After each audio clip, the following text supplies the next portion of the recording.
शुभकामनाएं आप सभी के साथ में हैं। कृपया निरंतर इसको जारी रखें और हम जैसे व्यक्तियों को एक प्लेटफॉर्म प्रदान करते हैं जिससे हम अपनी बात को, अपने विषय को आप लोगों के समक्ष में रख सकते हैं। हालांकि मैं और आप सभी लोग एक ही हैं, कोई अलग नहीं है। हम भी, आप शिक्षक हैं सभी, और मैं तो खैर अपने को विद्यार्थी ही मानता हूँ। जितना मैं जानता हूँ उतना या उससे अधिक हो सकता है आप सभी मुझसे जानते होंगे, और जितना आप जानते हो सकता है उतना मैं ना जानता हूँ। मैं केवल इतना कहना चाहूंगा कि चूंकि ज्ञान प्राप्ति के अपने यहाँ जो साधन बताए, मेरी आवाज आ रही है? यस सर, यस सर, आवाज आ रही है। ओके, आ रही है सर, आ रही है। जी जी जी। चूंकि हमारे आयुर्वेद शास्त्र में ज्ञान प्राप्ति के 4 साधन बताए गए हैं, इसमें से आप्तोपदेश, प्रत्यक्ष, अनुमान और युक्ति, ये 4 जो है वो साधन बताए गए। इसमें आप्तोपदेश जो हमारे आचार्यों ने, जो हमारी पुस्तकों में जो लिखा हुआ है, जो वर्णन किया गया है, और प्रत्यक्ष जो हम देखते हैं, ये दोनों चीजें हमारे जो है सोर्स ऑफ नॉलेज हैं। The information we get from these 2 instruments, आप्तोपदेश एंड प्रत्यक्ष, दिस इज कॉल्ड ऑब्जर्वेशन। जो हम ऑब्जर्व करते हैं, जो हम देखते हैं विद आवर सेंसेस, जो हम देखते हैं, सुनते हैं, सूंघते हैं, स्वाद लेते हैं या स्पर्श करते हैं, जो हमारे सेंसेस के द्वारा जो हम ऑब्जर्व करते हैं, दिस इज ऑब्जर्वेशन। और इस ऑब्जर्वेशन के आधार पर जो हम एक इन्फरेंस बनाते हैं, दैट इज कॉल्ड अनुमान।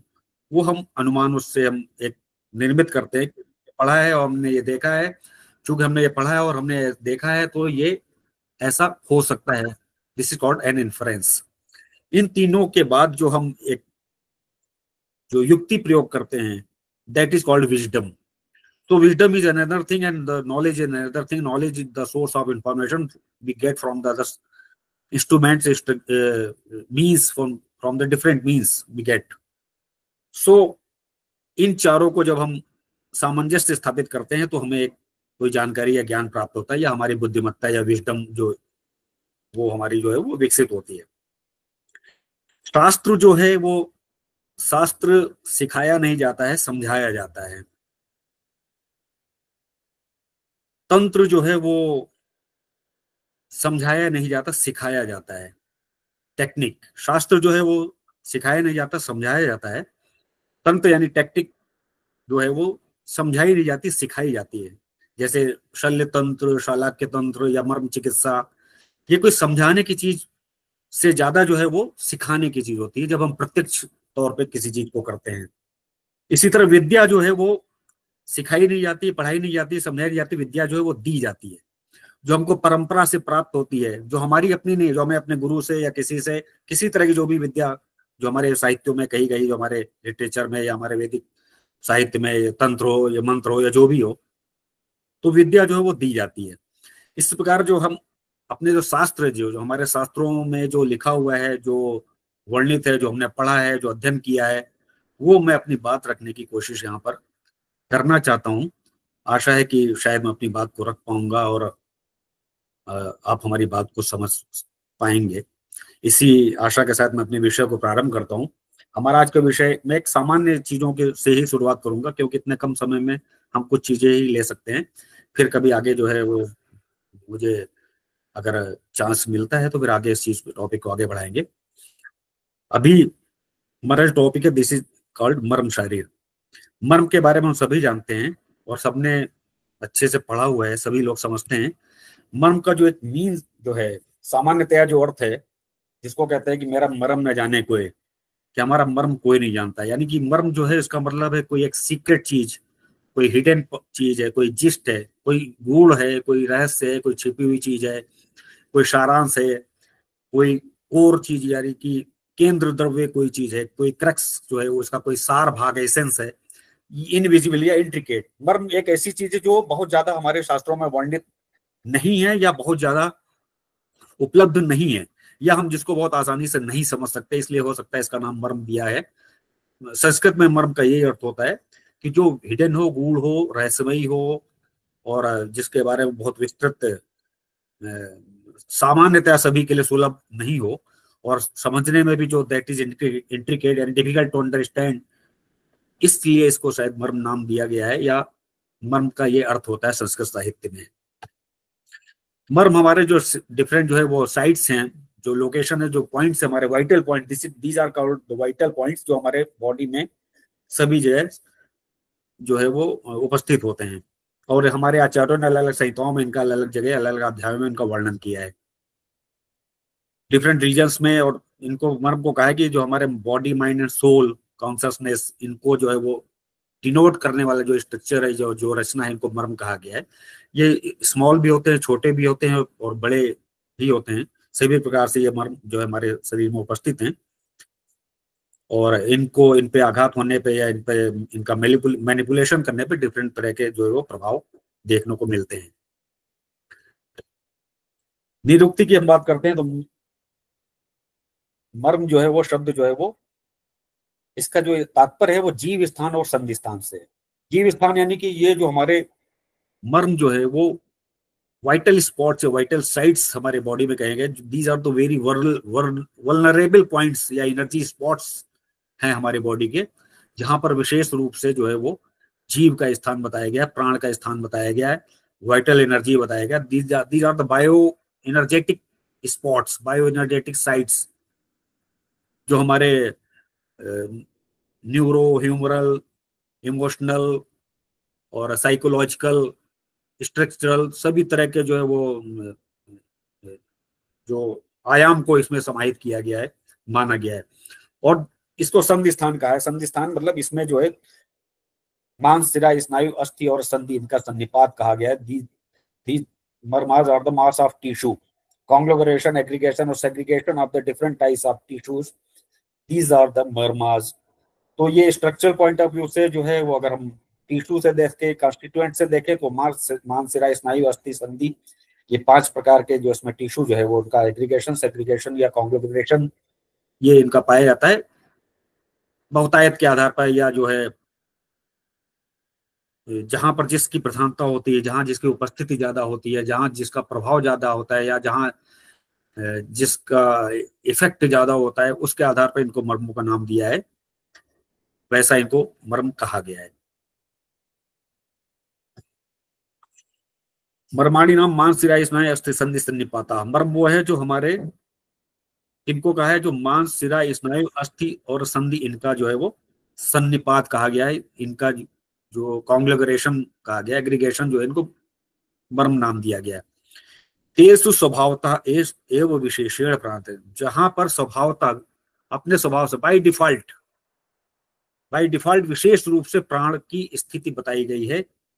यानी जहां पर एक इलेक्ट्रोमैग्नेटिक फोर्स या एक एनर्जी पॉइंट जो इनको कहा गया है, विशेष रूप बाय डिफॉल्ट इनबिल्ट है वहां पर ये प्राण शक्ति। ऐसे विशेष, ऐसे कोई भी स्ट्रक्चर, अन्य जो ऐसे कोई रचनाएं जो नहीं है, जो नहीं है, ऐसी रचनाएं नहीं है हमारे शरीर में जिनको विशेष रूप से प्राणों का या जीवनी शक्ति का, वाइटलिटी का, वाइटल स्पॉट्स, वल्नरेबल, ऐसे कोई भी स्ट्रक्चर ऐसे नहीं बताए हैं मर्मों के अतिरिक्त। और इसमें कहा है तस्मान मर्मसु अभिहतास्तान तान भावानाम पद्यन्ते, और इन मर्मों पे अभिघात होने पर विभिन्न विभिन्न प्रकार के भाव उत्पन्न होते हैं, चाहे वो शारीरिक भाव हो, चाहे वो मानसिक भाव हो, चाहे वो आध्यात्मिक हो, चाहे वो साइकोलॉजिकल हो। वो सभी विभिन्न प्रकार के भाव जो है इनमें अभिघात होने पर, इनको मैनिपुलेट करने पर, इनको इनके आसपास समीप पर किसी भी प्रकार का कोई भी प्रेशर या कुछ भी यहाँ पर उत्पन्न अगर हम देते हैं तो विभिन्न प्रकार के भाव उत्पन्न होते हैं। इसके अलावा विषमम स्पंदनम चयत पीड़ित, और इसके अलावा अगर उन मर्मों पर कहीं भी कुछ मैनिपुलेशन होता है किसी भी तरह का, चाहे मैकेनिकल हो, चाहे वो केमिकल हो, चाहे वो फिजिकल हो, इलेक्ट्रिकल हो, कुछ भी हो, किसी भी प्रकार का कोई भी मैनिपुलेशन होता है, कोई आघात होता है, वहां पर इनका विषम स्पंदन, अगर ये एनर्जी पॉइंट है, अगर ये एनर्जी को लोकेट करते हैं, एनर्जी का, या यहाँ पर फ्लो होता है, इलेक्ट्रोमैग्नेटिक कोई फोर्स है, तो वहां पर इनका जो वाइब्रेशन है, जो इम्पल्स है, उसका, उसमें जो विषम स्पंदन हो जाएगा, वो उसके फ्लक्चुएशन जो है वो डिस्टर्ब हो सकते हैं, डिस्टर्ब हो जाते हैं। सबको ये सभी जानते हैं कि मर्म जो है इनकी संख्या 107 बताई है, और इन सभी मर्मों को पंचात्मकानी कहा है, यानी वो 5 प्रकार के हैं। 5 प्रकार का उनका कॉन्स्टिट्यूएंट होता है, जैसा हम सभी जानते हैं, मांसपेशी, स्नायु, अस्थि और संधि।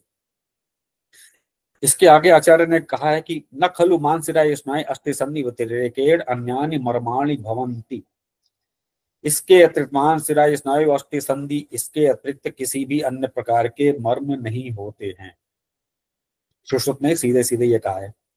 यस्मान न उपलब्धन्ति, और ना ही किसी भी प्रकार के अन्य मर्म उपलब्ध हैं या उपलब्ध हो सकते हैं।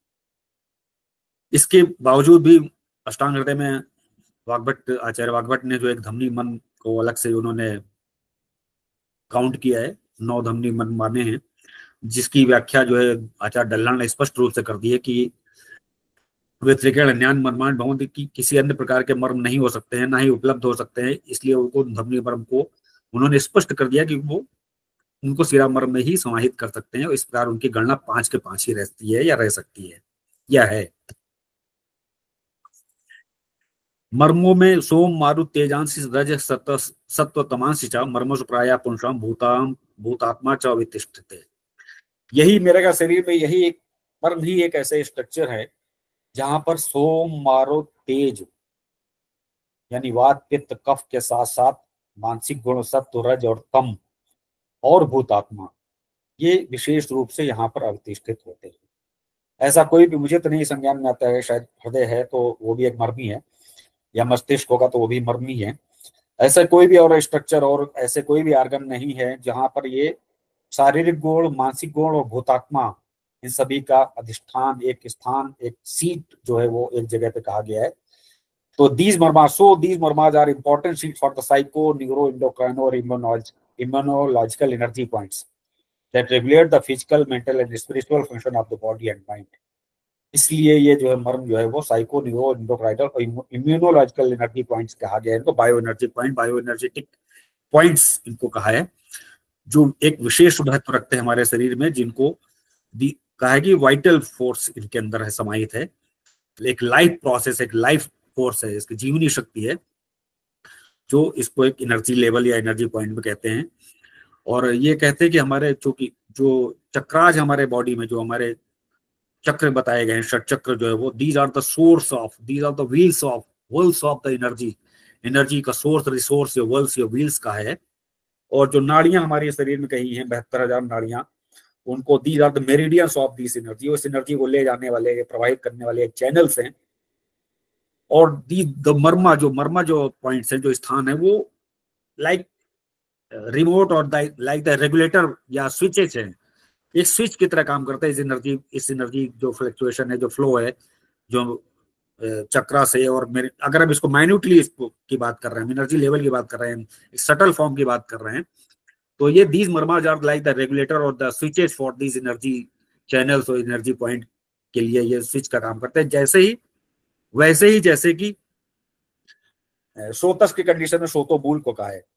किसी भी स्रोतस की स्थिति अगर हमें जाननी है या पता करनी है, तो वो हम स्रोतस के द्वारा, स्रोतस की कंडीशन हमें अगर पता करनी है तो उसके लिए उसके मूल बताए गए हैं कि ये मूलों के द्वारा ही हम स्रोतस की कंडीशन क्या है जान सकते हैं। इसलिए उन स्रोतस के मूलों को रिमोट कहा है, या उनका रिफ्लेक्शन ऑफ, उस स्रोतस का जितना भी रिफ्लेक्शन होता है, जो इफेक्ट है, जो कंट्रोलिंग अथॉरिटी है, जो रिमोट है, वो उन स्रोतस मूल को कहा है कि उन स्रोतस के मूल में अगर कोई हमें डिफॉर्मिटी या कोई परिवर्तन दिखता है, तो उससे हम ये जान सकते हैं कि वो स्रोतस के को वो डिनोट कर रहे हैं, स्रोतस की कंडीशन को रिफ्लेक्ट कर रहे हैं।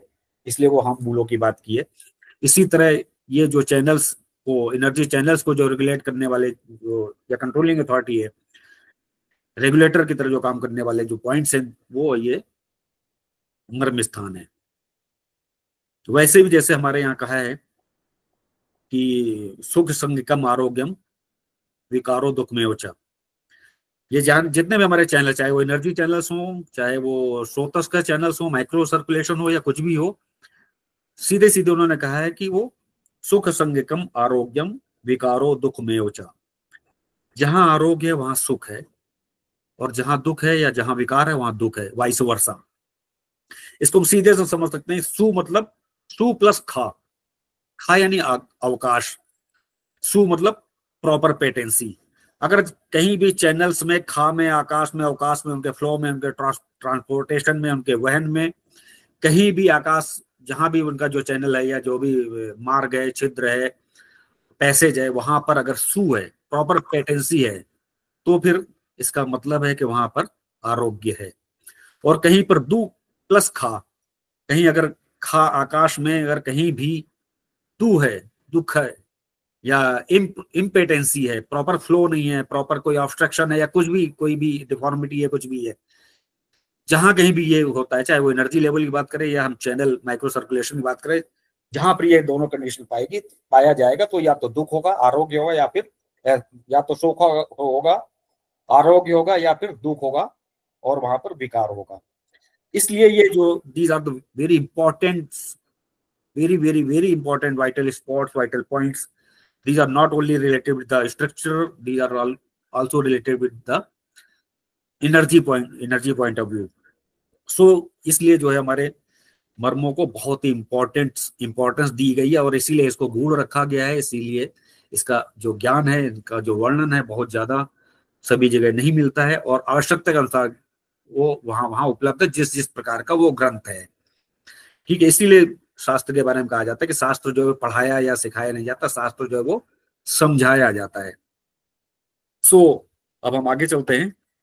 इसलिए जो है ऐसा कोई भी मर्मों के अतिरिक्त ऐसे कोई भी स्ट्रक्चर हमारे शरीर में नहीं है जो जहां पर सोम, मारु, तेज, सत्व, रज, तम और भूतात्मा सभी एक साथ उपस्थित रहते हो। द्वादश प्राण जो कहा है, इनमें अग्नि, सोम, वायु, सत्व, रज, तम, पंचेंद्रिय, भूतात्मीय प्राण, इन द्वादश प्राणों में सभी चीजें वहां मर्मों में उपस्थित रहती हैं। ये सब हम पहले से ही अभी हम देख चुके हैं और सभी जानते भी हैं। ये द्वादश, इसके अतिरिक्त जो है, जब हम 10 प्राणायतन की बात करते हैं, तो वहां पर मूर्धा, कंठ, हृदय, नाभि, गुद, बस्ती, ओज, शुक्र, शोणित और मांस, ये जो है वो 10 प्राणायतन कहे हैं। 10 प्राणायतनों में शुरुआत के तो ये सभी हम जानते हैं, मूर्धा, कंठ, हृदय, नाभि, गुद, बस्ती, ये स्ट्रक्चरल है, फॉर्मेशन है, स्ट्रक्चरल फॉर्म है, ये इनको मर्म का है। ओज, शुक्र और शोणित स्ट्रक्चरल नहीं, ये लिक्विड फॉर्म या ऑरा या प्रभा के रूप में है।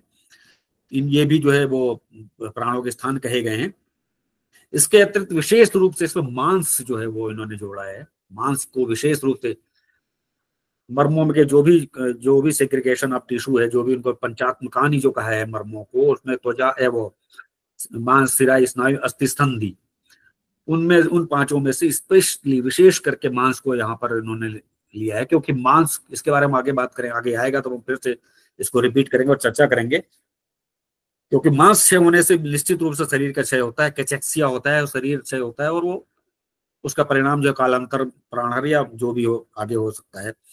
और हम आगे देखेंगे जितने भी हमारे शरीर में मांस मर्म कहें, मांस मर्म जिनकी संख्या 11 है, एकादश है, वो सभी मांस मर्म, सभी सिरा मर्म, सभी अस्थि मर्म, सभी स्नायु मर्म, सभी संधि मर्म, वो सभी जो है वो प्राणहर नहीं है। लेकिन आप देखिए कि जितने भी मांस मर्म हमारे शरीर में कहें, एकादश, तल, हृदय, बस्ती, गुद, स्तन, मांस मर्माणी, जो 11 मांस मर्म है, वो सभी प्राणहर ही है। या तो गुदा जो है वो सद्य प्राणहर है, बाकी सभी जो है कालांतर प्राणहर। इसलिए मांस को स्पेशली यहाँ पर रखा है प्राणायतनों में।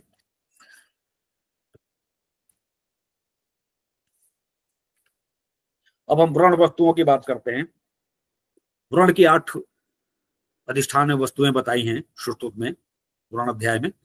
वहां पर इन्होंने जहां जहां व्रण हो सकता है, जहां जहां आघात हो सकता है, जहां जहां भी एब्सेस या सेप्सिस जो भी हो सकता है, जिसको भी हम व्रण समझते हैं, उनको वो उनके 8 ये अधिष्ठान या व्रण वस्तुएं बताई हैं, जिसमें त्वचा, मांस, सिरा, स्नायु, अस्थि, संधि, कोष्ठ, मर्माणी अत्यष्टो व्रण वस्तुनि, व्रण की वस्तुएं बताई। इसमें त्वचा को हम छोड़ देते हैं, सरफेस स्ट्रक्चर है। इसके अलावा अतिरिक्त जो भी है वो सिरा, स्नायु, अस्थि, संधि, सारे सिरा, ये सभी सिरायों में, सभी स्नायुओं में, सभी अस्थियों में, सभी संधियों में, कोष्ठों में, सभी में व्रण हो सकता है और होता है। लेकिन सभी सिराएं 700 हैं, सभी सिराएं मर्म नहीं है। स्नायु 900 हैं, सभी स्नायु मर्म नहीं है। अस्थियां जिनकी संख्या 360 है, 300 है या 207 है, जो भी हम समझें, वो सभी मर्म नहीं है। कोष्ठ संधियां जो 210 हैं, वो सभी मर्म नहीं है। उत्तरोत्तर इनमें जो उत्तरोत्तर इसमें व्रण होने पर उसकी उत्तरोत्तर उसकी प्रोग्नोसिस की कंडीशन को ये शो करता है। एक ऑर्डर जो भी हो लिखा जाता है, जो कहा गया है, उसका भी कहीं ना कहीं इंपॉर्टेंस रहता है। तो त्वचा से मांस में, मांस से सिरा में, सिरा से स्नायु में, स्नायु से अस्थि, अस्थि से संधि, संधि से कोष्ठ में, और उसके पश्चात अगर मर्म में कोई व्रण है, कोई कोई ऐसी डिफॉर्मिटी है या कोई आघात की वजह से कुछ सेप्सिस या कोई ट्रॉमेटिक इफेक्ट होता है, तो वो कितना ज्यादा जो है वो इसके प्रोग्नोसिस की कंडीशन कितनी गड़बड़ होगी, उसका उसकी गंभीरता कितनी हो सकती है, वो हम इससे समझ सकते हैं। तो सिराएं 700 हैं, लेकिन मर्म उनमें सिराओं में केवल 41 ही गए हैं। स्नायु 900 हैं, लेकिन मर्म उसमें सब, व्रण सभी में हो सकता है, स्नायु जितने शरीर में सभी में हो सकता है, लेकिन अगर वो उस स्नायु स्नायु जो मर्म है अगर उसमें व्रण होता है तो उसकी घातकता कितनी हो सकती है, इसको यहाँ पर स्पष्ट किया गया है। इसको स्पष्टता हम देख सकते हैं, समझ सकते हैं। 10 प्राणायामों की बात हम कर चुके हैं। इसमें मांस मर्म के अलग से ही कहा है कि और भी स्ट्रक्चर है। सिरा है, सिरा लगता है जैसे बहुत महत्वपूर्ण स्ट्रक्चर है, लेकिन उसको नहीं रखा है इसमें इन्होंने, मांस को स्पेशली रखा है, क्योंकि मांस क्षय होने से धातु क्षय होना निश्चित है, और उस मांस क्षय होने से, मांस धातु के क्षय होने से, कैचेक्सिया होने से शरीर का निश्चित रूप से विनाश होता है। और आगे हम देखेंगे कि जितने भी मांस मर्म 11 कहे गए वो सभी प्राणहर ही हैं, चाहे सद्या हो चाहे कालांतर प्राणहर हो, जबकि सभी सिरा मर्म, सभी अस्थि मर्म, सभी स्नायु मर्म, सभी संधि मर्म वो सब इसमें नहीं आते। सिराएं जब कितनी महत्वपूर्ण स्ट्रक्चर है कि सभी, ज्यादातर सिराएं, अभी हम आगे देखेंगे उनका क्या परिणाम होता है या क्या किस किस परिणाम वाले वो होते हैं। इसका 10 प्राणायाम संकोमर्दन कंटो, ये सभी हम सब जानते हैं। त्रयो रोग मार्ग, त्रयो रोग मार्गों में जो है वो शाखाओं को मर्मार्ग से संधि और कोष्ठ, इन तीनों मार्ग जो है वो तीन जो है वो अधिष्ठान जो है या मार्ग जो है वो उनको त्रयो रोगो मार्गों में रखा है, जहां जहां रोग हो सकता है, चाहे वो निज रूप से रोग हो चाहे आगंतुक रूप से रोग होने वाले हो, ये इन्हीं मार्गों में या इन्हीं स्ट्रक्चर्स को प्रभावित करते हैं। जहां पर मर्म को भी रखा है, मर्मास्थ संधि कोष्ठ है, इनको मध्यम मार्ग में रखा गया है। त्रिमर्मी में चरक ने इनको जो है सिर, हृदय और बस्ती, इसका इंपॉर्टेंस उन्होंने बताया है। अब क्लासिफिकेशन ऑफ मर्म, ये सभी क्लासिफिकेशन जो है वो 5 तरह से हैं, जिनको हम सभी जानते हैं उनका क्लासिफिकेशन। अकॉर्डिंग टू साइट या लोकेशन, जिनको षडंगानुसार कहा है, जिसको अंग भेद से कहा है। अकॉर्डिंग टू स्ट्रक्चर अनुसार, जिनको निवेश भेद से, उसका कॉन्स्टिट्यूएंट मटेरियल क्या है, टाइप ऑफ टिश्यू क्या है, स्ट्रक्चरल फॉर्म में अगर हम देखते हैं। इफेक्ट ऑफ ट्रॉमा, वो प्रोग्नोस्टिक एस्पेक्ट क्या है, परिणाम उसके अनुसार जो है वो व्यापक उसमें किस प्रकार से होता है, उसके अनुसार इसका भेद किया है। मान भेद से किया है, डायमेंशनल उनका क्या है, परिमाण क्या है, साइज क्या है, एंड संख्या भेद से, कौन सा मर्म कितनी संख्या में होता है, इसके अनुसार उन्होंने ये भेद किए हैं। ये सभी हम संख्या जानते हैं। शाखा 44 और शाखाओं में 44 है, उधर में ये टोटल 107 मर्म होते हैं। इसमें फिर ये अकॉर्डिंग टू लोकेशन है, साइट है, इसकी संख्या हम सभी जानते हैं। अकॉर्डिंग टू मार्फोलॉजिकल ये स्ट्रक्चर कि मांस 11 है, सिराए 41 है, स्नायु 8, 27, अस्थि 8, संधि धमनी, ये सभी आचार्यों के अनुसार। ट्रामा के अनुसार सद्या, प्राणहर, कालांतर, ये सभी 107 संख्या। मेजरमेंट के अनुसार अंगुल प्रमाण से अर्धांगुल 56 है, एक अंगुल 12, द्विअंगुल 6, त्रिअंगुल, ये सारे मर्मों की संख्या इस प्रकार भी बताई उन्होंने। अंगुल के बारे में अभी हम पहले से स्पष्ट कर देते हैं, तो थोड़ा सा बाद में हमें समझने में आसानी होगी, या जब हम टेबल देखेंगे तो उधर भी हमारा ध्यान जाएगा तो हम उसको समझ सकते हैं। समझने के लिए बता रहा हूं मैं केवल ये कि हम कैसे इसको समझ सकते, क्योंकि हम सभी जो है शिक्षक हैं और पीजी स्टूडेंट भी हैं। स्टूडेंट्स के लिए कैसे हम जो है उसको समझ सकते हैं या हम कैसे उसको याद रख सकते हैं। एक तो श्लोक उन्होंने बताया ये कि ओरिया सिरांश बिट पे चासा कक्ष पार्श्वे, मैं श्लोक में चलता हूँ, कहाँ पर है शायद, चलो अच्छा जो आगे आएगा।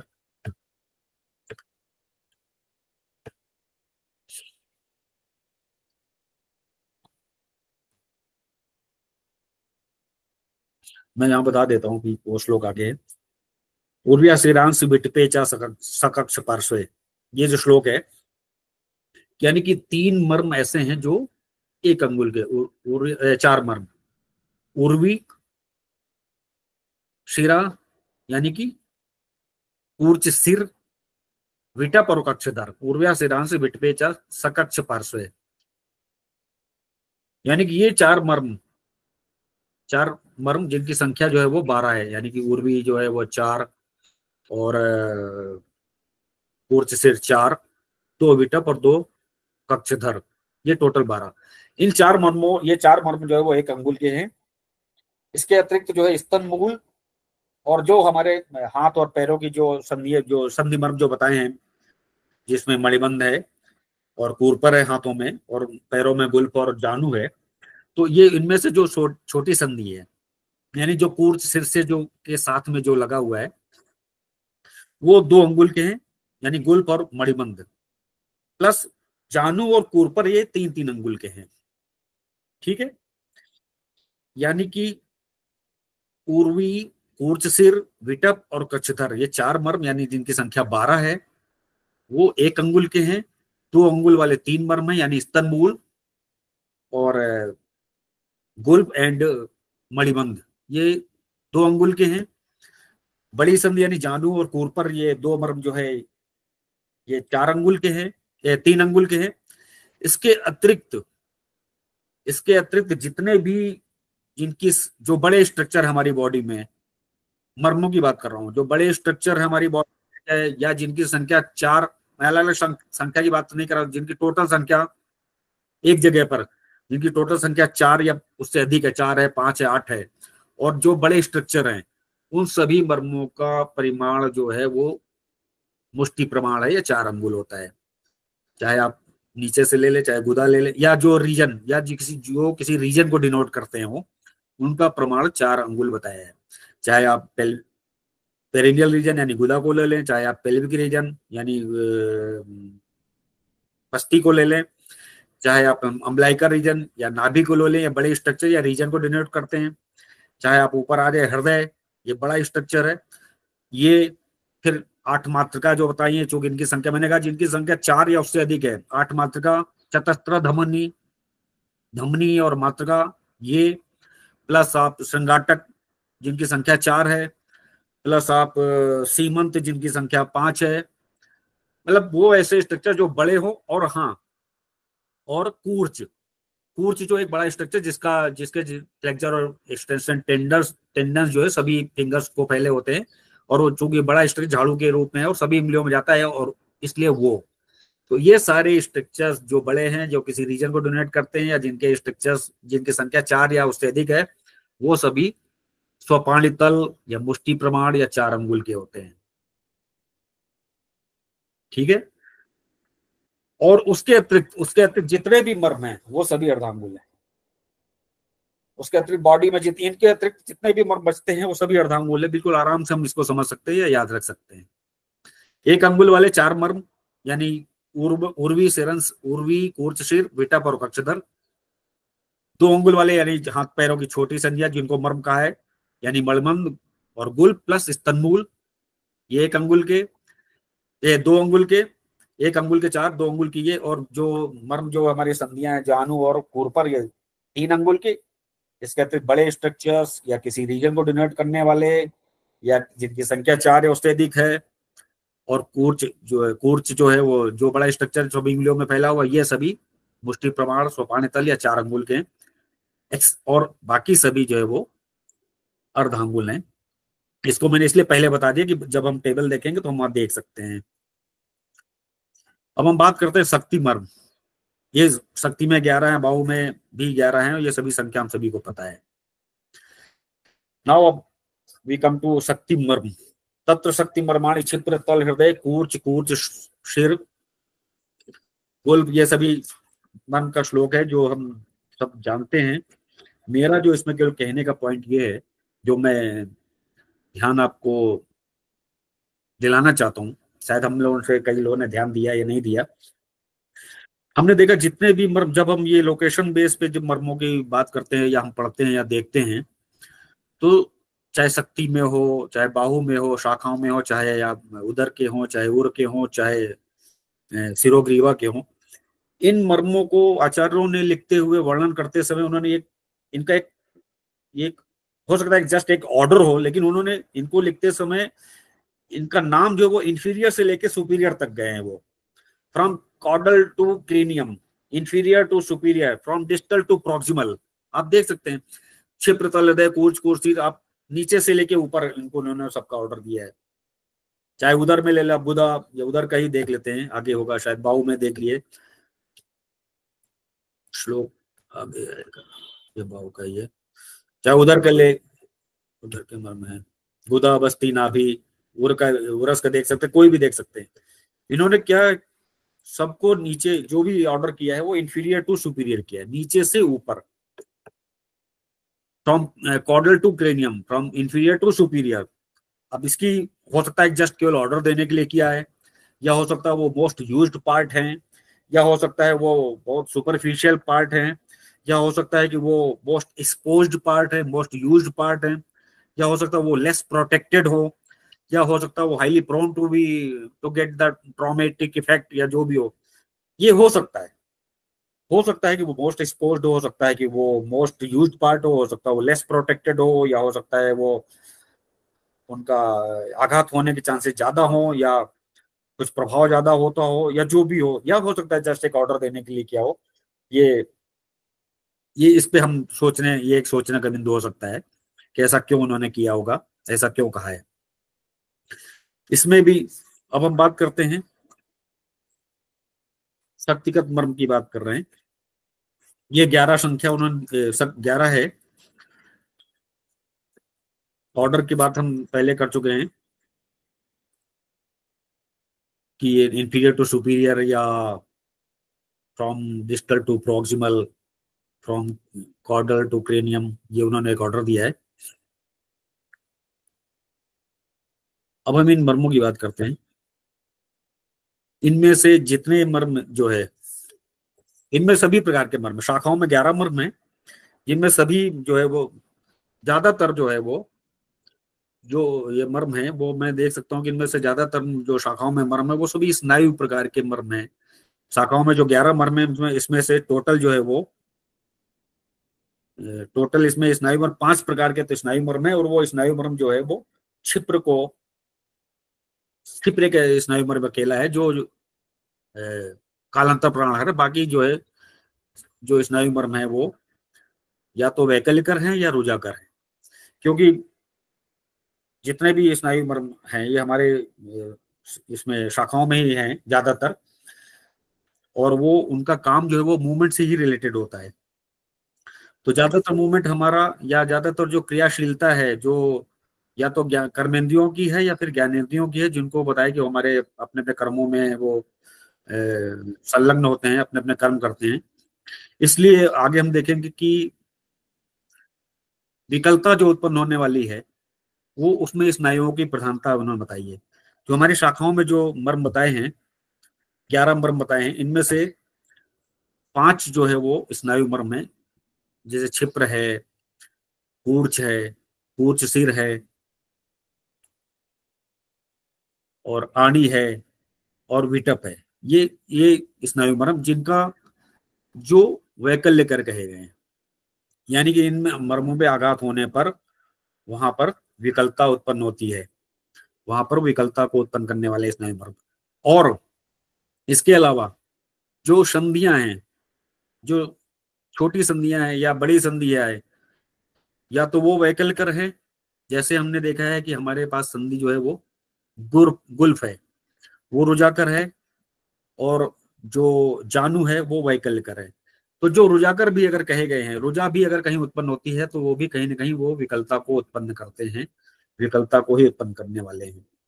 रुजा होने पर उनकी डिफॉर्मिटी, उनकी फंक्शनैलिटी पे कोई ना कोई प्रभाव पड़ता है, जिससे जो है वो विकलता वहां उत्पन्न होती है। तो हमारी जो शाखाओं में जो है उसमें 5 स्नायु मर्म है, 2 मांस मर्म है। मांस मर्म शाखाओं में भी मांस मर्म है जो तल हृदय और इंद्रवस्ती है। तल हृदय और इंद्रवस्ती, इनको मैंने अभी बात की थी मांस की इंपॉर्टेंस, उन्होंने क्या कहा, तल हृदय जो मांस मर्म है वो कालांतर प्राण है, और जो इंद्रवस्ती जो है वो भी मांस मर्म है और उसको भी कालांतर प्राण में कहा रखा है। जो हमने अभी प्राणेतन की जब बात कर रहे थे, जहां पर उन्होंने मांस को रखा है, इसलिए इसका इंपॉर्टेंस मांस के बारे में वहां पर चर्चा कर रहे थे। तो यहाँ पर 5 स्नायु मर्म है, 2 मांस मर्म है, 2 शिरा मर्म है और 2 संधि मर्म है। इसमें यहाँ पर कोई भी बाहु में कोई भी अस्थि, जबकि अस्थियों की संख्या हमारे शाखाओं में ज्यादा है और प्रोमिनेंस भी है, कई प्रोमिनेंट पार्ट भी है अस्थियों के, लेकिन अस्थि का कोई भी मर्म हमारे बाहु शाखाओं में नहीं है।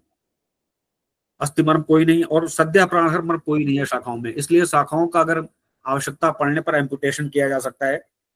और हम शाखाओं को जो है, कहा भी है, लिखा भी आगे श्लोक में कि अगर छिप्र में या तलहृदय में आघात होने पर अगर बहुत ज्यादा रक्तस्राव हो रहा है तो या तो सिराएं संकुचित हो जाती है और रक्त का स्राव रुक जाता है, और नहीं रुकता है, आघात होने पर अगर किसी प्रकार की कोई कॉम्प्लिकेशन उत्पन्न होता है तो हम उनको वहां पर एम्पुटेशन कर देते हैं या हाथ पैर काट सकते हैं या काट देते हैं।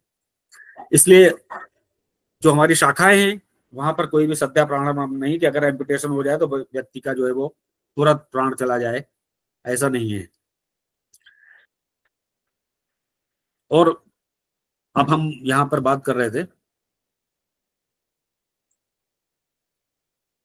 अब हम यहाँ अगर हम प्रमाण परिणाम की बात करें, रचनाओं की हम बात कर चुके हैं कि 5 स्नायु है, मांस है और शिराएं संधि है। परिणाम की बात कर रहे हैं तो यहाँ पर जो है वो विषय तो खैर केवल 3 ही है जो हमारे शरीर में है, उच्छेद में है और स्थपनी में है। यहाँ पर जो सबसे ज्यादा मर्म है वो वैकल्पिक मर्म है। अगर यहाँ शिरा मर्म है तो वो भी जो है वो विकलता को ही उत्पन्न करने वाले हैं, चाहे वो उर्वी हो या लोहिताक्ष है। यानी कि हमारी जो फंक्शनैलिटी है, जो मोशन से, लोकोमोशन से, मूवमेंट से रिलेटेड जितने जो कि हमारे कर्मेंद्रिय हैं, हाथ और पैर, तो जो भी विकलता होती है, जो भी, वो सभी इनके कर्मों को प्रभावित करने वाले हैं, इनके मूवमेंट को प्रभावित करने वाले हैं। इसलिए ज्यादातर सभी मर्म जो है इनमें वैकल्पिक मर्म ज्यादा कहे हैं। और अंगुल की हम बात कर रहे थे, ये देख सकते हैं कि जो है तल हृदय और क्षिप्र ये अर्धांगुल है। पूर्व जिनकी बात कर रहे थे जो या तो बड़ी संख्या में है या जिनकी या तो संख्या ज्यादा है या बड़े स्ट्रक्चर हैं या ज्यादा फैले हुए हैं, वो उनकी संख्या सोपानी तल है। जैसे पूर्व को हम देख सकते हैं, ये वो सोपानी तल या मुष्टि प्रमाण या 4 अंगुल। बाकी बाकी सभी जो है गुल्ब 2 अंगुल है, पूर्व 1 अंगुल है। और इसके अतिरिक्त जितने जिनकी हमने बात की उनके अतिरिक्त हम सभी देख सकते हैं कि वो अपने अर्धांगुल है। यहाँ जो देखने वाली बात है, समझने वाली बात यह है कि जानू और या कूरपर, जानू और कूरपर से को मिलाकर और उससे ऊपर जितने भी मर्म है वो सभी वैकल्पिक प्रकार के हैं। जानू या कूरपर और उसके ऊपर के जितने मर्म है वो सभी वैकल्पिक, वो सभी केवल विकलता को ही उत्पन्न करने वाले हैं। वजह परिणाम कुछ भी हो, परिणाम किसी भी प्रकार का हो, लेकिन वो उत्पन्न विकलता को ही करने वाले हैं, जानू या कूरपर और उसके ऊपर के सभी मर्म।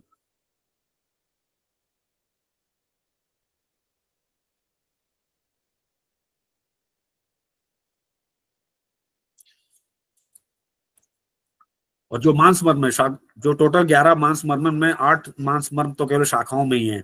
इसके अतिरिक्त जो है वो केवल 3 मर्म बचते हैं, स्तन, रोहित और गुदा, वो जो है वो उर में और उदर में है। बाकी 8 जो मर्म है, मांस मर्म जो है वो शाखाओं में ही है, तल हृदय और इंद्रबस्ती, ये 4 और 4 8, 11 टोटल मांस मर्म है, जिनमें से 8 जो है शाखाओं में है, बाकी 3 और उदर में है। यही बात बिल्कुल लोअर एक्सट्रीमिटी के लिए भी यही चीज है। अब हम मध्य शरीर की बात करते हैं।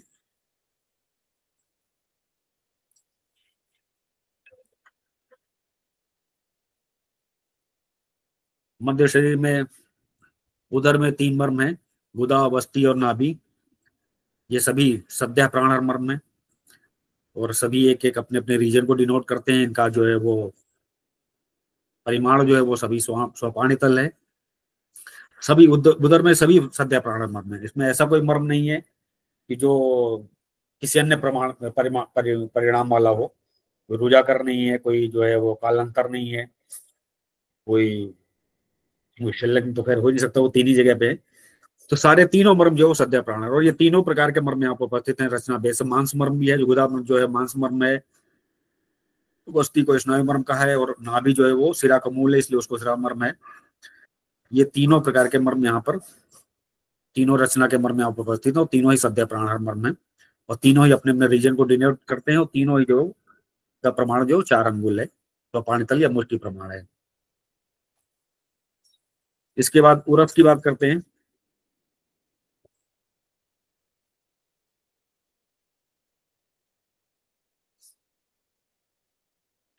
उर में जो है वो 9 प्रकार के मर्म कहे हैं: हृदय, स्तनमूल, स्तन रोहित, अपलाप और अपस्तंभ। इसमें से ये सभी उरस के जितने भी मर्म है वो सभी प्राणहर ही मर्म होते हैं, सभी प्राणहर हैं। और ये इसमें से केवल जो है मांस मर्म, स्तन रोहित ही मांस मर्म है, बाकी सभी सिरा मर्म है। यहाँ पर जितने सिरा मर्म है वो और मांस मर्म है वो सभी हृदय को छोड़कर, हृदय सद्य प्राणहर, बाकी सभी कालांतर प्राणहर है। उरस एक ऐसा प्रदेश है, ऐसा स्थान है जहाँ पर जितने मर्म है वो सद्य प्राणहर और कालांतर प्रकार के मर्म है। मांस मर्म के बारे में पहले भी बात कर चुके हैं। जो मांस मर्म 11 है, उनमें 11 में से 8 तो शाखाओं में उपस्थित है और वो कालांतर प्राणहर है। स्तन रोहित में एक मांस 2 जो संख्या है मांस मर्म, ये भी जो है वो कालांतर प्राणहर है। गुदा जो है मांस मर्म वो सद्य प्राणहर है। हृदय जो है वो सद्य प्राणहर, बाकी सभी कालांतर प्राणहर है। यहाँ कोई विकलता उत्पन्न करने वाला या रुझा उत्पन्न, यहाँ पर ऐसे कोई मर्म या नहीं है, न उरस में न उदर में, जहाँ रुझा की केवल वजह से कोई मर्म हो, जहाँ केवल रुझा को उत्पन्न करने वाला है वो, या विकलता को उत्पन्न करने वाला है। यहाँ कोई फंक्शनैलिटी, लोकोमोटर या मूवमेंट से रिलेटेड कोई ऐसी चीजें नहीं है, इसलिए वैकल्पिक मर्म यहाँ पर नहीं है, नहीं होते। और हम अगर इनके अंगुल की बात करते हैं तो हृदय जो है वो स्वपाणितल 4 अंगुल है। एक अंगुल जो हमने पहले बात की थी स्तनमूल और मणिबंध और गुल्फ, ये एक एक अंगुल के हैं। बाकी पूरे शरीर में जो है 56 प्रकार के जो मर्म है वो सब अर्धांगुल है, वो आराम से हम इसको समझ सकते हैं, याद रख सकते हैं। एक अंगुल के 4 ही है, 2 अंगुल के 3, 3 अंगुल के 2, और बाकी स्वपाणितल बता चुके हैं। ये सभी जो है एब्डोमेन के मर्म जो इनका प्रकार क्या है और इनकी रचनाएं क्या है। बैक के मर्मों की बात करते हैं।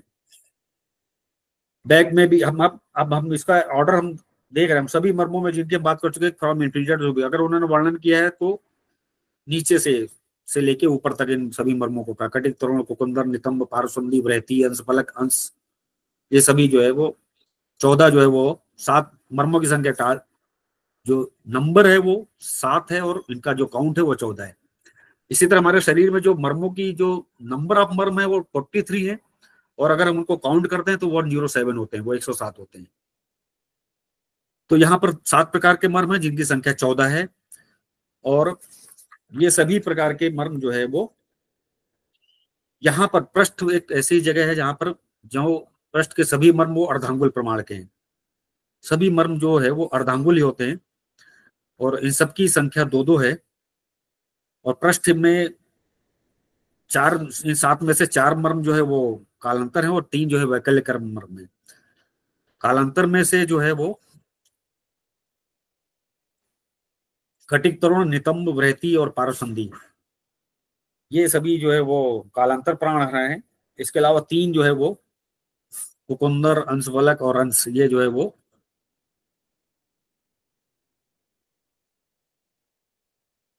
वैकल्य कर्म मर्म है। यहाँ रोजा पीठ, यहाँ रोजा कर कोई नहीं है।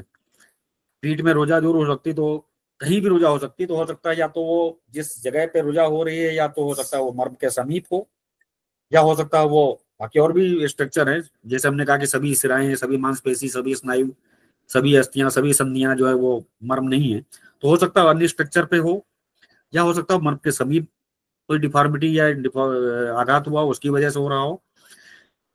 क्योंकि अस्थि में जितने भी मर्म है वो सभी जो है वो या तो कालांतर है, या वैकल्यता, या विकलता उत्पन्न कर रहे हैं, डिफॉर्मिटी पैदा कर रहे हैं, या फिर कुछ काल के उपरांत वो उनकी मृत्यु होने वाली है। और पृष्ठ के सभी मर्म जितने हैं वो सभी अर्धांगुली होते हैं, अर्धांगुल भी प्रकार के हैं।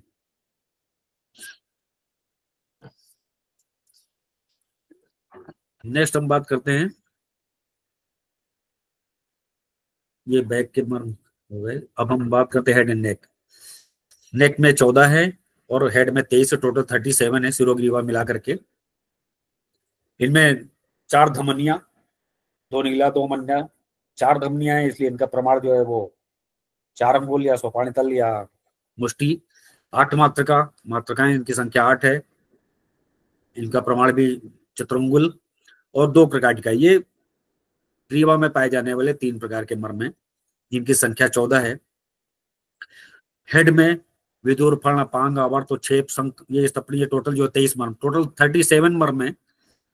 जिनमें से मतलब इनकी जो सीरियल, इनके जो नंबर है वो 10 है और काउंट इनका 27 है। इसी तरह यानी ये 14 + 23 37 मर्म है जो हमारे इसमें पूर्व जतुगत मर्म इनको कहा है।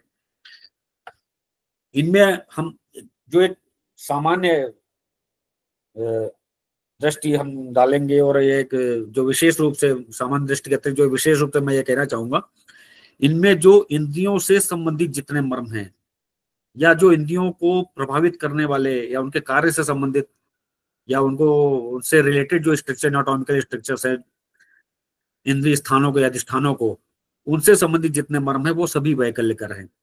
चाहे हम विदुर को देख लें, वो चूंकि वो बाधारिकर है, चाहे वो फण को देख ले, वो गंध ज्ञान से संबंधित है, चाहे हम अपांग को और आवर्त को देख लें जो अंधता और दृष्टि बाध्यता करता है, वो भी जो है वैकल्यकर है। यानी विकलता उत्पन्न करने वाले जो मर्म है, जहां पर मूवमेंट है या फिर चाहे वो कर्मेंद्री में हो, यानी जिन हम शाखाओं की बात कर रहे थे, या ज्ञानेंद्रियों में, चाहे वो विदुर है, चाहे वो फण है, चाहे वो क्या बोलते हैं अपांग है या आवर्त है, तो जिनको जो हमारे इंद्रियों से संबंधित है ये वैकल्यकर मर्म है। इनमें जो पाए जाते जो जो इंद्रियों से संबंधित हैं, इसके अलावा नीला और मन्या, जो कहा नीला और मन्या जो हमारे वाक केंद्रीय से संबंधित है, कि वाक को, जिह्वा को हाइपोग्लॉसल या लैरिंजियल नर्व, हाइपोग्लॉसल, ग्लॉसोफेरिंजियल नर्व, इनसे संबंधित है नीला और मन्या। वो हमारे वाक केंद्रीय को या टेस्ट को प्रभावित करने वाले हैं, इसलिए उनको वो भी वैकल्यकर है। नीला और मन्या सिरामर्म जरूर है, बट वो विकलता को उत्पन्न करने वाले हैं। मैंने अभी आपसे पहले भी कहा था कि जितने भी सिरामर्म है वो सभी जो है वो प्राणरक हो, ये कोई जरूरी नहीं। मोस्टली ज्यादातर सिरामर्म जो है वो खासकर सिरों और ग्रीवा में जितने सिरामर्म है वो विकलता को ही उत्पन्न करने वाले हैं। सिरामर्म, हमारे शरीर में 7 प्रकार के सिरामर्म है जो ज्यादातर जो है वो विकलता को उत्पन्न करने वाले हैं। केवल एक मात्र का कंठ सिरा ही है जो सद्या प्राणहर है, बाकी सभी जितने सिरामर्म है वो सब संघाटक और इसको छोड़ करके बाकी सभी जो है वो विकलता को उत्पन्न करने वाले हैं जितने सिरामर्म है। मेरा ये ध्यान ये दिलाना यहाँ पर ये जायज है कि जितने भी कर्मेंद्रिय और ज्ञानेंद्रियों से संबंधित है वो सब विकलता को उत्पन्न करने वाले मर्म होते, वैकल्य कर उनकी संज्ञा में उनको रखा हुआ है। अभी हम केवल सुपरफिशियल जो है वो जनरल मर्मों की बात कर रहे हैं। मांस मर्मों की बात करते हैं। मांस मर्म 11 है, जिनकी संख्या 11 है और 4 प्रकार के मांस, तल, हृदय, इंद्रवस्ती, गुदा। जिनकी पहली बात करते हैं जितने भी मांस मर्म है वो कालांतर प्राणहर या सद्या प्राणहर मर्म है, जिसमें तल, हृदय, इंद्रवस्ती और स्तंभ रोहित ये वो कालांतर है और गुदा जो वो सद्या प्राणहर मर्म है। सभी मांस मर्म जो है वो प्राणहर ही प्रकार के होते हैं, जबकि सिरा मर्म जो है वो या अन्य कोई मर्म सभी जो है वो प्राणहर नहीं रहेंगे। इसलिए मांस की इंपॉर्टेंस की हमने बात की थी और प्राणायतन में मांस को रखा गया है। व्रण वस्तुओं में भी मांस का प्रथम स्थान है। गुदा 4 अंगुल का प्रमाण है, बाकी सभी अर्धांगुल है, जिनके बारे में हम पहले बात कर चुके। सिरा मर्म जो 41 है, सिरा मर्म में जो है टोटल 41 मर्मों में से केवल 4 सिरा मर्म ही जो है वो सद्या प्राणहर है। मातृका, संघाटक, हृदय और नाभि, पूरे शरीर की बात कर रहे हैं।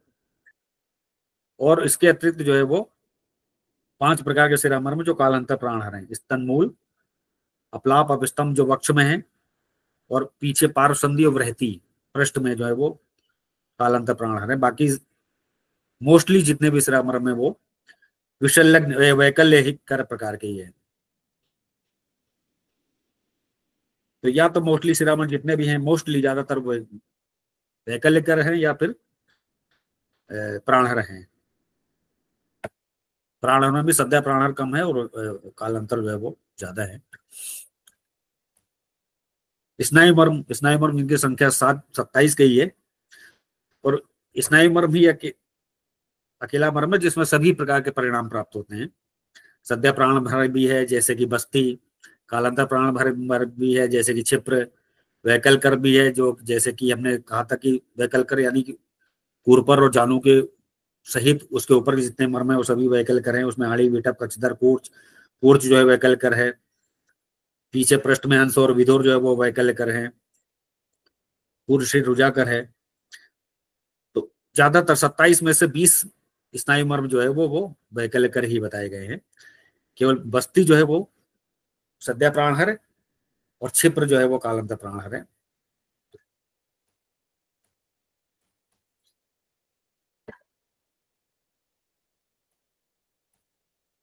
अस्थि मर्म जो है जिनकी संख्या 8 है। अस्थि मर्म जो है वो पूरे शरीर में, अस्थि मर्म जिनकी बात करते हैं, अस्थि मर्म पूरे शरीर में केवल 3 ही जगह है, 2 ही जगह पर है, या तो पृष्ठ में है या फिर हमारे सिर में है। कटी तोड़ नितंबांश फलक संखस्त अस्थिमर्माणी, इस 8 ही तो अस्थिमर्म है वो पूरे शरीर में। अगर कहीं पर है तो पृष्ठ में 3 3 यानी कि उनकी संख्या 6, और सिर में यानी शंख शंख प्रदेश में जिनकी संख्या 2 है, यानी 4 प्रकार के जो अस्थि, 4 संख्या जो है जिनकी काउंटिंग 8 है, ये अस्थिमर्म केवल पृष्ठ में है और सिर में है। अस्थिमर्म और वो भी, और ये भी अस्थिमर्म एक, अगर हम सोचते हैं कि अस्थिमर्म एक ऐसा स्ट्रक्चर है जो कैसे ऐसा हो सकता है कि वो कालांतर प्राणहर है और सद्या प्राणहर है। अस्थिमर्म, जितने भी अस्थिमर्म है ये आप देख लीजिए, वैकल कालांतर प्राणहर है और वैकल्पिक है और सद्या प्राणहर। ये कैसे हो सकता है कि अस्थिमर्म, या तो वो किसी महत्वपूर्ण स्ट्रक्चर को सपोर्ट कर रहे हैं या किसी महत्वपूर्ण स्ट्रक्चर को वो प्रोटेक्शन कर रहे हैं, जिसकी वजह से उनको कालांतर प्राणहर या सद्या प्राणहर में रखा है, स्पलक को छोड़ करके जो विकलता उत्पन्न कर रहा है। तो अस्थिमर्म जो जैसे संघ प्रदेश है वो मिड मेनिंजियल आर्टरी को प्रोटेक्ट कर रहा है, ठीक है। तो वहां पर आघात होने पर मिडिल मेनिंजियल आर्टरी जो है वो, उसमें जो है वो आघात होने से वो प्रोफाउंड ब्लीडिंग होता है और वो सद्य प्राणहर मर्म की संज्ञा में उसको रखा है, प्राणहर में रखा है उसको। तो या तो वो कहीं ना कहीं किसी अंग को, स्ट्रक्चर को प्रोटेक्ट कर रहा है, या कहीं किसी महत्वपूर्ण स्ट्रक्चर को सपोर्ट कर रहा है, बेस बना रहा है। इसलिए अस्थिमर्म जो है, 4 में से 3 अस्थिमर्म जो है वो कालांतर प्राणहर और सद्य प्राणहर में रखे गए हैं। और सभी अस्थिमर्म के परिमाण जो है वो अर्ध अंगुल है, आधे अंगुली के हैं। इसीलिए अस्थिमर्म जितने भी हो रहे हैं आप देखिए, इनमें सद्यो मरण हो रहा है और लोहित क्षय होने की वजह से वहां पर जो सद्य प्राणहर है वहां लोहित क्षय की वजह से प्राणहर हो रहा है। यानी वहां पर कहीं ना कहीं वो किसी सिरा या धमनी को प्रोटेक्शन दे रहे हैं। संधि मर्म जिनकी संख्या 20 है। संधि मर्म जाहिर सी बात है संधियां जहां पर होंगी वहीं पे हो सकते हैं। तो या तो संधि मर्म या तो शाखा में होंगे या पृष्ठ में होंगे, या सिर में जो संधियां सूचर वगैरह या जिनको कहा है सीमंत वगैरह, वो 3 जगह पे, 3 स्थान पे हैं संधियां, वहां पर उपस्थित हैं। इसके अलावा और जो है संधि मर्म कहीं नहीं है। और सीमंत और अधिपति को छोड़ करके बाकी सभी संधि मर्म जो है वो या तो रुजा को उत्पन्न करने वाले हैं जैसे जानू और कूर्पर, या विकलता को उत्पन्न करने वाले हैं जैसे, एग्जाम्पल बता रहा हूँ जैसे मणिबंध और गुल्फ। तो मोस्टली सीमंत और अधिपति ही ऐसे संधि मर्म हैं जो प्राणहर हैं। बाकी सभी जो है वो या तो रोजाकर हैं या वैकल्पिक प्रकार के मर्म है संधि मर्म, क्योंकि यहाँ पर या तो मूवमेंट है, या मूवमेंट अगर जहां पर नहीं है जैसे सीमंत है वहां वो कालांतर प्राणहर है, या अधिपति जो है वो सद्य प्राणहर है, या कॉन्फ्लुएंस ऑफ साइनेसेस या सैगाइटल साइनस वगैरह वगैरह जहां पर वो वहां पर उपस्थित हैं उसकी वजह से। बाकी क्रिकाटिका हो, चाहे आवर्त हो, चाहे कुकुंदर हो, मणिबंध हो, पूर्पर है, जानू है, ये सभी संधि मर्म जो है वो वैकल्पिक और रोजाकर हैं। रोजाकर तो 2 ही है, बाकी वैकल्पिक ही प्रकार के हैं।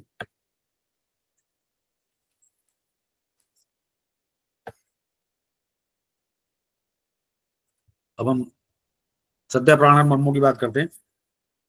सद्या प्राणहर मर्म, इनकी संख्या 19 बताइए, टोटल काउंट 19 बताइए। ये सद्या प्राणहर केवल कहाँ पर उपस्थित हमारे, या उदर में है, तीनों सद्या प्राणहर है, उर में हृदय जो है वो सद्या प्राणहर है, और उसके बाद सिर में जो है वो श्रृंगाटक, अधिपति और शंख, ये तीन है जो है सिरों में, सिर में पाए जाने वाले मर्म जो है वो सद्या प्राणहर है।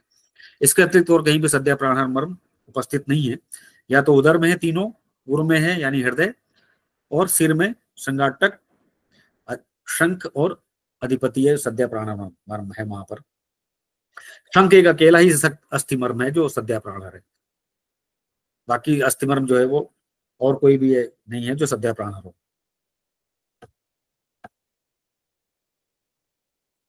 कालांतर प्राणहर मर्म, कालांतर प्राणहर मर्म जिनकी संख्या 12 है, और काउंट जो है वो 33 से 33 प्रकार के मर्म बताए गए हैं, ये सभी जगह पर है।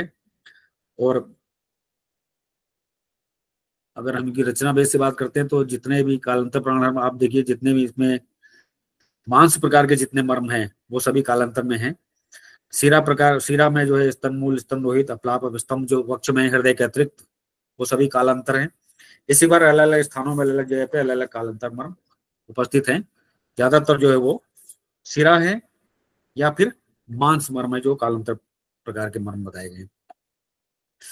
वैकल्यकर विकलता की बात कर रहे थे, 44 प्रकार के मर्म है, जिसमें हमने बताया था ज्यादातर शाखाओं में है, क्योंकि वो कर्मेंद्रीय है जहां पर मूवमेंट हो रहा है, और जो इंद्रियों से संबंधित हैं वह वो विकलता को उत्पन्न कर रहे हैं। जैसे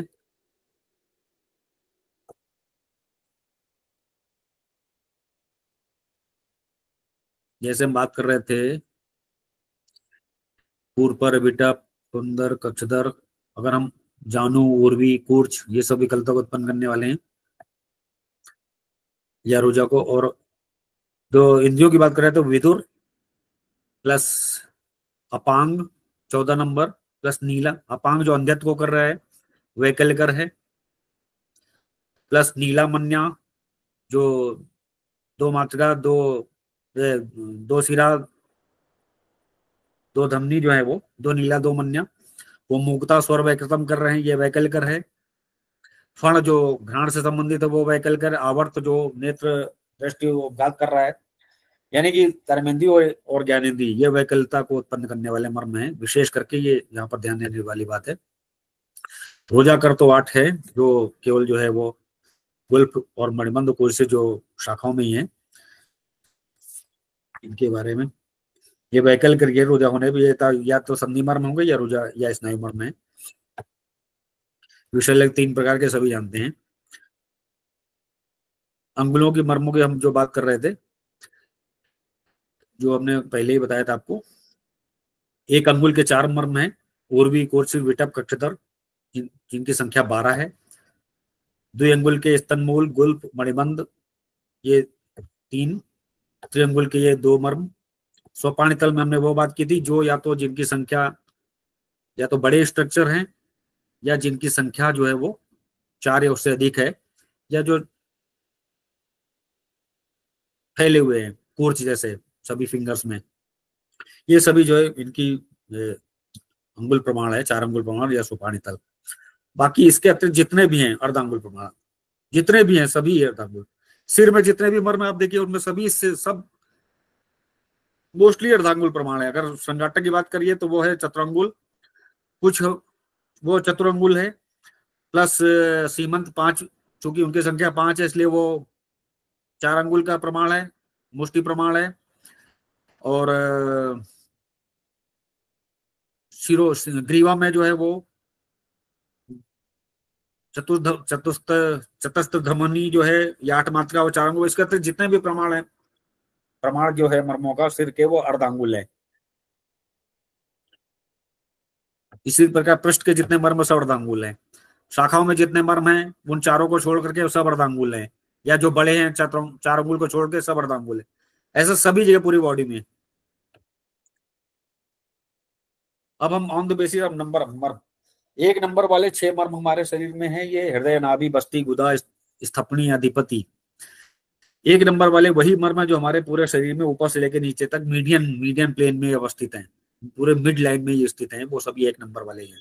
सबसे ऊपर से चाहे आप अधिपति ले लें, चाहे स्थपनी ले लें, चाहे हृदय लें, नाभि लें, बस्ती ले, गुदा, जितने भी 1 नंबर वाले मर्म हैं वो सभी मीडियन प्लेन में अवस्थित हैं। इसके अतिरिक्त जितने भी मर्म हमारे बॉडी में वो सभी जो है वो सिमेट्रिकली है। वो अगर 5 भी है तो एक मीडियन में, बाकी 2 अगल बगल है, 8 है तो अगल बगल। ये बाकी सारे मर्म जो हमारे बॉडी में सिमेट्रिकल है, बाइलेटरल उपस्थित है। इसी जैसे कि सोतस के बारे में कहा गया, द्वे, जो द्वे का अधिष्ठान है, प्राणवय द्वे, रक्तवय द्वे वगैरह वगैरह, ये सब जो है हमारे बाइलेटरल पोजिशन को दर्शाने वाली चीजें कही है। इसी तरह मर्मों में भी है, सोतस में भी है। They are bilateral, they are symmetrical, present in our body. ये सभी 2 2 2 या जो भी है संख्या, 4 है तो भी, 5 है जो भी, 8 है तो भी, एक वाले केवल मीडियम प्लेन में है। ये फैटल पीरियड है 7 4 8 वगैरह वगैरह, 7 है, 15 दिन है। Removal of foreign body, dysfunctional या डिफॉर्मिटी, वैकल्पता, रुझा, पेन, प्राण, सद्य प्राण हर अग्नि है, सभी जानते हैं। अग्निगुण होने की वजह से जो है वो, क्योंकि अग्नि को जो है वो तीक्ष्ण माना गया है, इंस्टेंट इफेक्ट उसको कहा गया है। वैसे भी हमारे बॉडी का जो टेम्परेचर जो है वो नॉर्मल टेम्परेचर वो मेंटेन रहना चाहिए। अदरवाइज जो है वो, अगर अग्नि या टेम्परेचर डाउन होता है तो बॉडी, इसका मतलब है वो उसका जो जीवनी शक्ति जो है वो धीरे धीरे कम हो रही है। तो सद्य प्राण मर्म जो इसलिए आग्नेय गुण कहा है। और इसलिए हमें, और हमारे जितने मर्म हैं वो या तो आग्नेय है या फिर सोम आग्नेय है, विषल्लग्न है तो वायव्य है, और कालांतर है तो सोम आग्नेय है, और रोजाकर है तो अग्नि वायु है, विकलता वाला है तो केवल सोम। यानी कि जो हमारे मर्मों के बारे में कहा गया कि सोम मारुत तेज, वहां पर, यानी ये त्रिदोष। इसके अतिरिक्त अन्य कोई महाभूत वहां पर नहीं बताया कि पृथ्वी की बात की हो या आकाश की बात की हो या कुछ भी हो। वैसे भी हमारे इस शरीर में या इस ब्रह्मांड में अगर 2 ही प्रकार की शक्तियां, ये 2 ही चीजों की बात की गई, या तो वो उष्ण है, आग्नेय है, या फिर सोम है, ये सौम्य है, या तो सूर्य है या फिर चंद्र है। जितनी भी चीजें हमारे बॉडी में है, यद पिंडे तद ब्रह्मांडे, जो भी हमारे बॉडी में है, जो हमारे ब्रह्मांड में या तो सोमी है या आग्नेय है, उसी से हमारा शरीर और हमारा ब्रह्मांड ये एक दूसरे से कनेक्टेड है। ये हमारा जो ब्रह्मांड है, ये हमारा जो यूनिवर्स है, ये कोई लैंग्वेज नहीं समझता है कि हिंदी समझता हो या अंग्रेजी समझता हो या उर्दू समझता हो, संस्कृत समझता हो। ये बात करते हैं वाइब्रेशन से, फ्रीक्वेंसी से, एनर्जी के पॉइंट ऑफ व्यू से, एनर्जी से, वाइब्रेशन से, इलेक्ट्रोमैग्नेटिक फोर्स के थ्रू एक दूसरे से प्रभावित होते हैं। इसलिए जब भी हमारे कॉस्मोस में कॉस्मिक जो एनर्जी है वो हमारी बॉडी को प्रभावित करती है। कहते हैं जो जिस पीरियड में, जिस समय जो भी जो स्टेलार्स हैं, जो सैटेलाइट्स हैं, या जो तारे हैं, जो जिस पोजीशन में हैं, जिस उसी प्रकार से उसकी जो एनर्जी या फ्रीक्वेंसी जो निकल रही है, जो होते हैं, वैसे ही हमारी बॉडी को वो उसी तरह से प्रभावित करते हैं। इसलिए विभिन्न प्रकार की ऋतुओं में, काल में और सभी प्रकार के काल चक्र में वो जो ब्रह्मांड में जो परिवर्तन हो रहे हैं वो हमारे बॉडी में भी प्रतीत होते हैं, चाहे वो दोषों के अनुरूप हो या महाभूतों के अनुरूप है। वैसे वैसे प्रकार या प्रभाव हमारे बॉडी में भी दिखाई पड़ते हैं। So they are interconnected, they are related with each other, ब्रह्मांड एंड पिंड। इसलिए, और खास करके ये जो हमारे मर्म की बात कर रहे हैं, मर्म भी इसी तरह है, जो क्योंकि वो एनर्जी चैनल्स को जो रेगुलेट करने की बात है वहाँ हमारे बॉडी, हमारे शरीर में। अगर हम फिजिकल बॉडी की बात नहीं वो छोड़ दें, इसी प्रकार जो कोशों के बारे में बात की है कि जो पहला जो शरीर से, बॉडी से संबंधित जो भी है वो अन्नमय कोश है। उससे ऊपर जो हम जाते हैं तो प्राणमय कोश है या मनोमय कोश है। तो ये श्रोतस, ये जो मर्म जो है वो प्राणों की या मन की अवस्था की बात करते हैं, उस अधिष्ठान या उस अवस्था की बात करते हैं, उसको रेगुलेशन की बात करते हैं। तो वो एक इन्वेलप है जो धीरे धीरे उत्तरोत्तर जो है वो फाइन होता, रिफाइन होता जाता है। मर्मों के इंपॉर्टेंस हम सभी जानते हैं कि मर्म जो है इसका क्या इंपॉर्टेंस है शल्य की दृष्टि से, किसी भी दृष्टि से। तो मारुत तेज, इसकी बात पहले हो चुकी है। ये जो श्लोक है, ये 2 जो श्लोक है, ये इनके बारे में हम बात करना चाहते हैं। केचुद आहुर मासादी नाम पंचानाम, क्योंकि सभी जो मर्म है जो या तो 5 प्रकार की आत्माओं से बना हुआ है, या तो बाहुल्यात के आधार पर उनका उसको नामकरण दिया हुआ है। इसमें उन्होंने कहा सद्या प्राण हरा, एक हीना नाम, अल्पा नाम, कालांत प्राण, द्विहीना नाम। ये जो एक हीना नाम, द्विहीना नाम, त्रिहीना नाम वगैरह वगैरह जो बात की है, इसका सीधा सा जो मुझे समझ में आता है कि जितना ज्यादा स्ट्रक्चर्स का इन्वॉल्वमेंट होगा, जितने ज्यादा टिश्यूज का इन्वॉल्वमेंट होगा, उतनी जो है उतना जो है वो सीवियरिटी जो है वो ज्यादा होगी, उतना ट्रॉमा का ग्रेडेशन सीवियरिटी उतनी ज्यादा होगी, उतने प्रोग्नोसिस पॉइंट ऑफ व्यू से उतना ज्यादा जो है इसका इफेक्ट होगा, उतना उसकी प्रोग्नोसिस उतनी पुअर होगी, उतनी जल्दी उसको ट्रीटमेंट देना पड़ेगा, उतनी ज्यादा ही उसमें कैजुअलिटी हो रही है। मतलब एक ही ना नाम तो ही नाम, इसको मैं सामान्य तरीके से बता रहा हूँ कि जितना ज्यादा टिश्यू का इन्वॉल्वमेंट होगा, जितने ज्यादा टिश्यू स्ट्रक्चर्स का इन्वॉल्वमेंट होगा, उतनी ज्यादा उसकी प्रोग्नोसिस पुअर होगी। जितना कम इन्वॉल्वमेंट होगा, उतनी उसकी प्रोग्नोसिस अच्छी होगी, उतनी सीवियरिटी उसकी कम होगी। जितना ज्यादा होगा उसमें उतनी ही ज्यादा उसकी एक्यूट कंडीशन होगी, उतनी जल्दी उसमें ट्रीटमेंट देना होगा, उसकी ज्यादा उतनी कैजुअलिटी है, उसमें ज्यादा इंटेंसिव केयर की जरूरत पड़ेगी, उतने ज्यादा तीव्र लक्षण उसमें उत्पन्न होंगे, उतने ज्यादा वो लाइफ थ्रेटनिंग होंगे। मतलब इतने ज्यादा, जितना ज्यादा स्ट्रक्चर इन्वॉल्व होंगे, जितने कम स्ट्रक्चर इन्वॉल्व होंगे, उतने लाइफ थ्रेटनिंग कम होगा, उतनी ट्रीटमेंट की जरूरत कम पड़ेगी, उतना उसमें केयर कम करनी पड़ेगी, उतना एक्यूट कंडीशन उतनी नहीं होगी, उतनी सीवियरिटी नहीं होगी, वगैरह वगैरह। इस श्लोक का जो जीस्ट है, जो भावार्थ है, वो ये है। इसलिए उन्होंने ये कहा। इसका मैं एक सामान्य, मैं अपने अपने दृष्टिकोण से कह रहा हूँ, आप मुझसे सहमत होना, नहीं असहमत होना, असहमत होना, ये सब आपके उस पर युक्ति पे मैंने पहले भी कहा, विजडम है आपका अपना अपना, अनुमान है, इन्फ्रेंस एंड विजडम बोथ।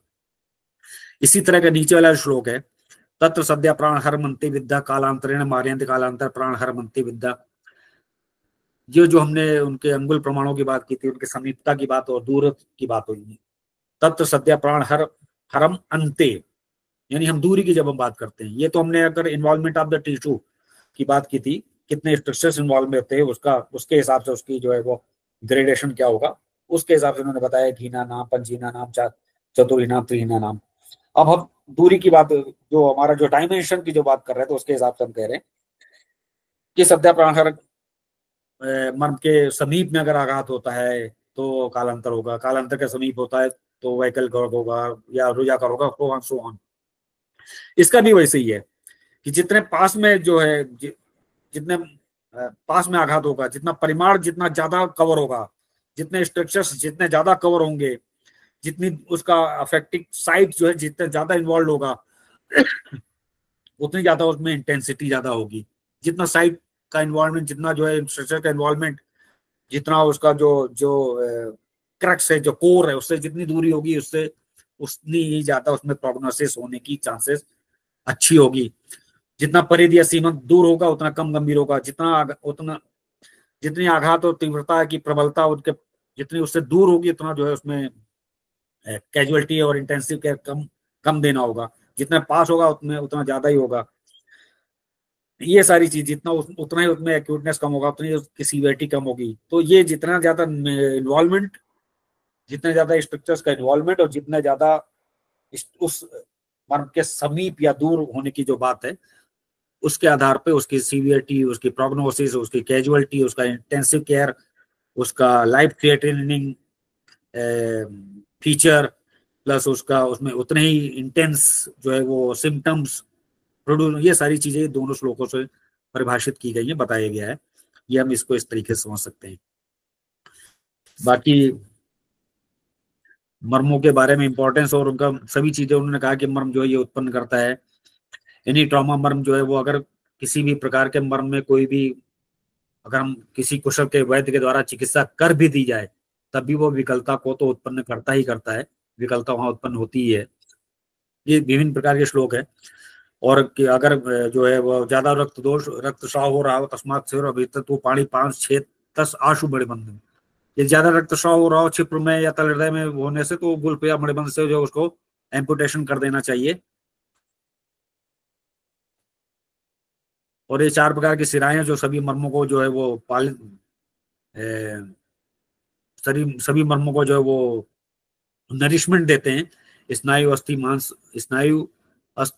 मांस और संधियों को, ये 4 प्रकार की सिराएं बताई हैं।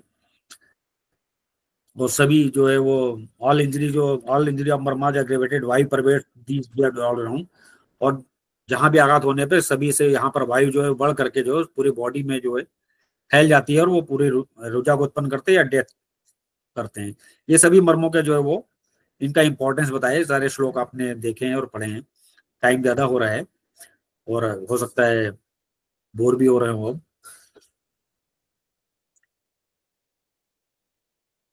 क्षिप्रोत्तल हृदय जो है, इनको कहा कि जो है कभी कभी कालांतर होने के साथ साथ ये जो है वो सद्य प्राणहर भी हो जाते हैं।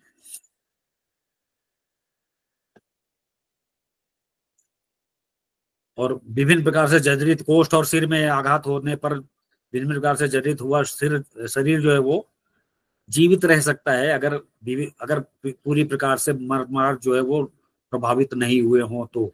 ये कहा है उन्होंने। इसलिए इससे हम समझ सकते हैं मर्मों का कितना इंपॉर्टेंस है, चाहे वो स्ट्रक्चर पॉइंट ऑफ व्यू से कहें या हम एनर्जी पॉइंट ऑफ व्यू से कहें, चाहे हम रेगुलेटर की बात करें, सिस्टेट की बात करें, या हम इन्वॉल्वमेंट ऑफ द टिश्यू की बात करें। शल्य का ये मर्मों को सामान्य लक्षण है कि सद्या प्राणायाम होने पर जो है इंद्रियों की हानि हो जाती है, इंद्रियों का अपने विषयों से जो है वो बुद्धि का विपर्य हो जाता है वगैरह। कालांतर होने पर जो है धातु का क्षय होता है, धातु क्षय से जो है वेदना होती है और वो नष्ट हो जाता है। ये अलग अलग लक्षण है। आज के लिए फिलहाल मैं सोचता हूँ इतना ही काफी है, अदरवाइज फिर ज्यादा हो जाएगा। जल्दी जल्दी में इतना कंप्लीट किया है। Sachin ji, hello. Hello sir. जी सर, बहुत बढ़िया। यस सर, जी सर, जी सर, जी सर। गौरव जी, मैं आज के लिए इतने कंप्लीट कर यहाँ तक रोक देता हूँ आपके पास क्योंकि ज्यादा हो जाएगा। मुझे भी लगता है कि ज्ञान का भंडार है सर। रास्ता बनी रहनी चाहिए, नहीं तो आज खत्म हो जाएगा। गौरव जी, डॉक्टर गौरव। जी सर, जी सर। हाँ sir, thank you sir, thank you doctor Pankaj Gupta sir for your in depth about the basics of मर्म शरीर। हाँ एक चीज मैं, हाँ अब एक मर्म चिकित्सा, हम एक चीज हमारे यहाँ मर्म चिकित्सा की ओपीडी, सचिन जी, गौरव जी, जी जी जी, बताएं बताएं सर, बताएं बताएं। हमारे यहाँ जो मर्म चिकित्सा की बात हम नेक्स्ट जी, लेक्चर जी, में करेंगे। तो क्योंकि थ्योरेटिकल पार्ट थी, मैंने अभी बात किया था कि शास्त्रों को समझाना पड़ता है, तो समझाने में इतना समझाने में तो हो सकता है बोरियत थोड़ी बहुत लगी होगी लोगों को, लेकिन अब चूंकि विषय ऐसा है और जहां हम केवल साहित्य की बात कर रहे हैं, अब हम बात करते हैं जो मर्म चिकित्सा जो है, ये इसको फिर कभी आगे करेंगे। इसके जो हमारी ओपीडी चलती है उसमें कुछ वीडियोज हैं, वो हम दिखाना चाहते हैं हमारे दर्शकों को, श्रोताओं को। दिखाओ कहाँ पर है वो।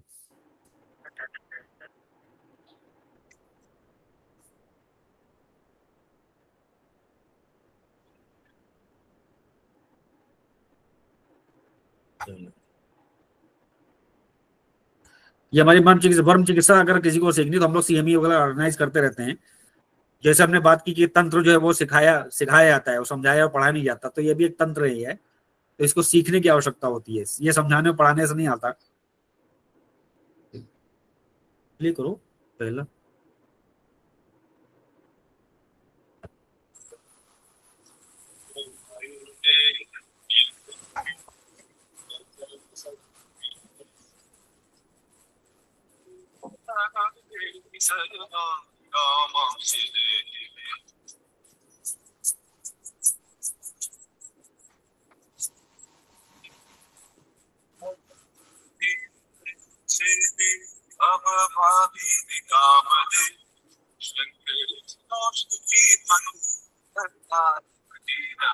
नेक्स्ट।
साउंड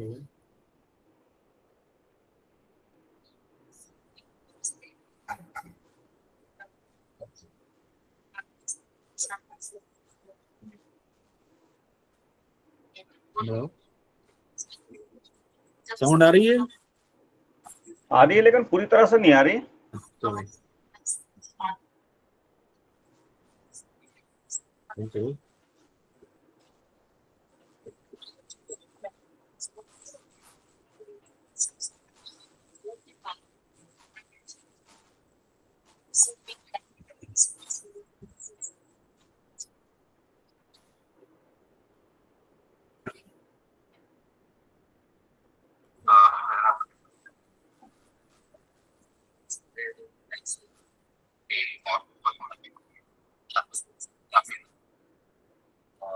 में आया था कि आपको बातें होने लगी होगा अब सब बारे में देखना और लेकिन सब ये निकला आप तो ले सकते हैं हॉस्पिटल में कनेक्टिविटी बनाने जस्ट थेरेपी अपना अभी आराम का पहले कितना हो रहा था आपका कुछ रहा था बट अभी एकदम ऐसे thanks for the team of exam.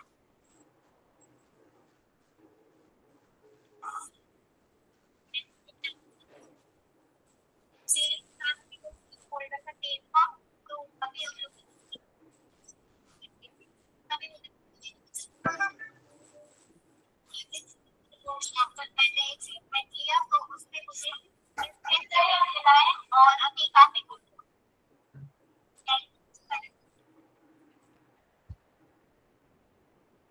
हो गया।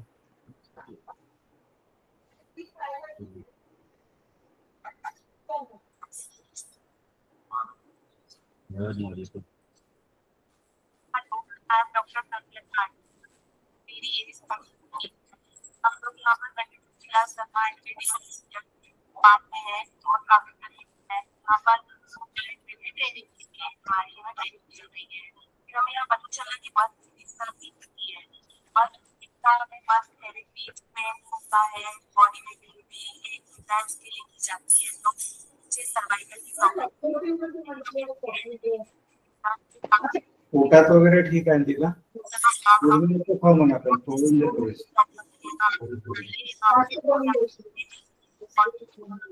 चॉकलेट थोडीशी देऊन दोन थोड़ी चॉकलेट देऊन सचिन जी आपका फोन ऑन है, बंद कर देना।